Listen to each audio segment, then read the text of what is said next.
Hi friends, welcome to my channel Dipali's eating show and creativity. তোমরা সবাই কেমন আছো? নিশ্চয়ই খুব ভালো আছো।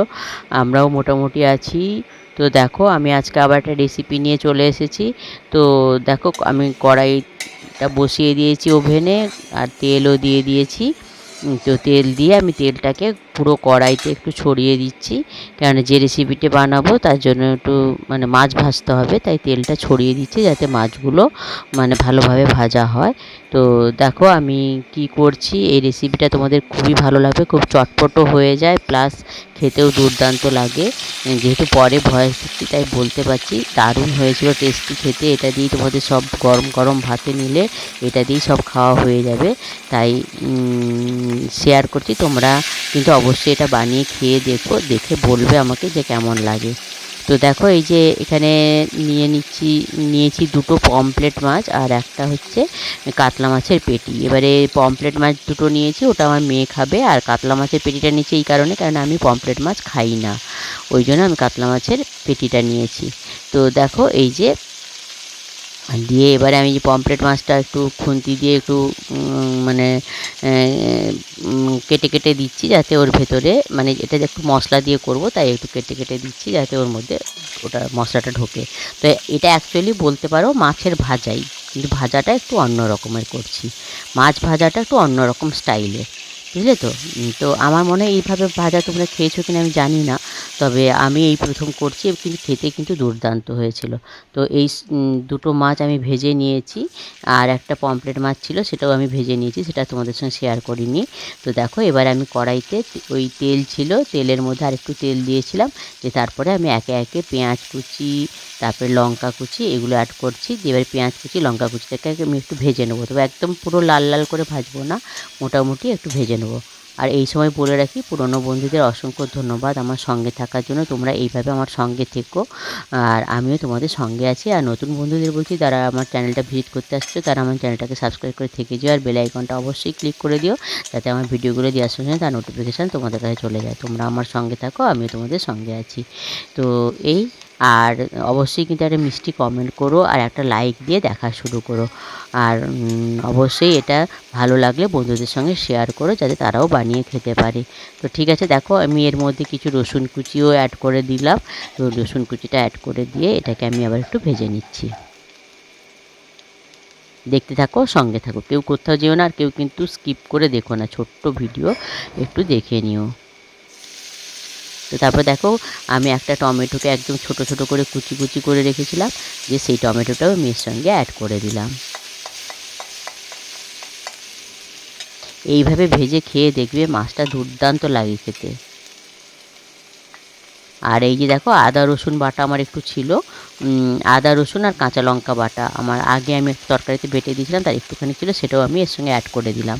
তো এইভাবে মনে হয় না কেউ মাছ ভেজে খেয়েছো, এইভাবে ভেজে খেয়ে দেখো, কিন্তু দুর্দান্ত লাগে। আর আমি যেহেতু খেয়ে দেখেছি, তো তাই আমি বলছি। আর দেখো, আমার কাছে কিছুটা ধনে পাতা ছিল, অল্পই ছিল, তো সেই ধনে পাতাটাকে আমি ধুয়ে একদম ছোটো ছোটো কুচি কুচি করে নিয়েছিলাম, দিয়ে যেই বাটিতে এই মশলাটা বেটে রেখেছিলাম না, ওই বাটিতেই একটু হালকা জল দিয়ে আমি ভিজিয়ে রেখে দিলাম।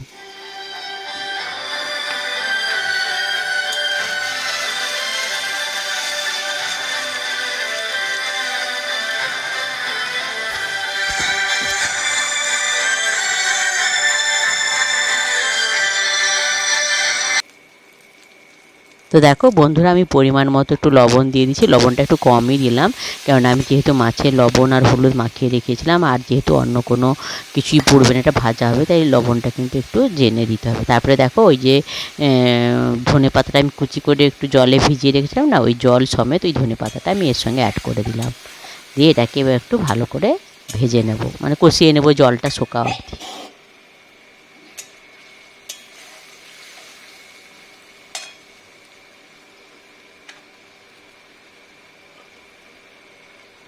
তারপর দেখো, একটু হলুদ অ্যাড করে দিলাম,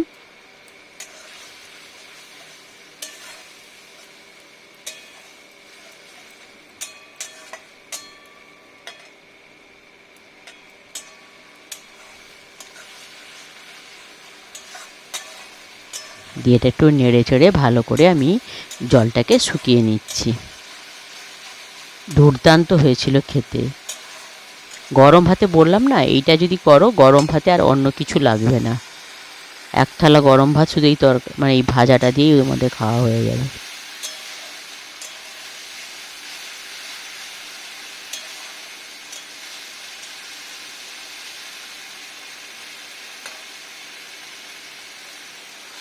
তারপরে দেখো জলটা প্রায় শুকিয়ে গেছে, আর একটু সামান্য আছে। সেই সময় আমি দুটো পমফ্রেট মাছ আর একটা ওই যে পেটিটা, মাছের পেটিটা ভেজে রেখেছিলাম, ওই তিনটে মাছ আমি এতে দিয়ে দিলাম। দিয়ে এবারে আঁচটা কিন্তু সিমে করে দিতে হবে একদম। এতক্ষণ ওই মানে লো টু হাইতে ছিল, এবার একদম লো করে দিয়েছি। লো করে দিয়ে এটাকে আস্তে আস্তে উল্টে পাল্টে মাছগুলোকে একটু এই মশলাটার সঙ্গে মিশিয়ে নিতে হবে আর একটু ভেজে নিতে হবে, যাতে এই মশলাগুলো ভালোভাবে এই মাছের মধ্যে ঢুকে যায়। একদম সিমে করে দিয়েছি আঁচটা, দিয়ে এটাকে আস্তে আস্তে উল্টে পাল্টে আমি কিছুক্ষণ ভেজে নেব। দিলে পুরো কী হবে বলো তো, মশলাটা পুরো এই মাছগুলোর মধ্যে ঢুকেও যাবে আর এটা আর একটু শুকনোও হয়ে যাবে। দারুণ টেস্টি খেতে, দারুণ। তোমরা একবার করে কিন্তু অবশ্যই খেয়ে দেখো, দেখে খেলেই বুঝতে পারবে যে সত্যি কেমন টেস্ট। আমি কি কেন বলছি এরকম তোমাদের বারবার। তো দেখো মাছটা আর একটু ভাজা হয়ে গেছে, মাছের কালারটা দেখেই নিশ্চয়ই বুঝতে পারছো যে একটু ভাজা ভাজাও হয়ে গেছে, আর জলটাও প্রায় একদম শুকিয়ে গেছে।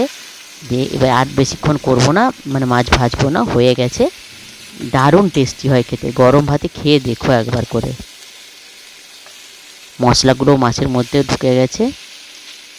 তো পমফ্রেট মাছ দুটো আমার মেয়ে খেয়েছিল, আর পেটি মাছটা আমি খেয়েছিলাম। আর তোমাদের দাদাভাই বাড়িতে নেই, ছিল না, সে চলে গেছিলো অফিস, তাই সে খায়নি, আমরা দুজনই খেয়েছিলাম।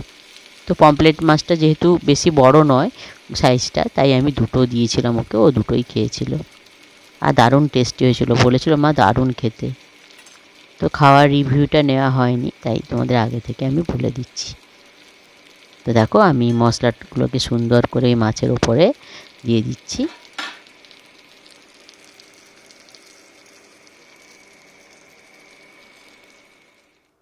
এই দেখো এটা হচ্ছে ফাইনাল লুক, এই যে।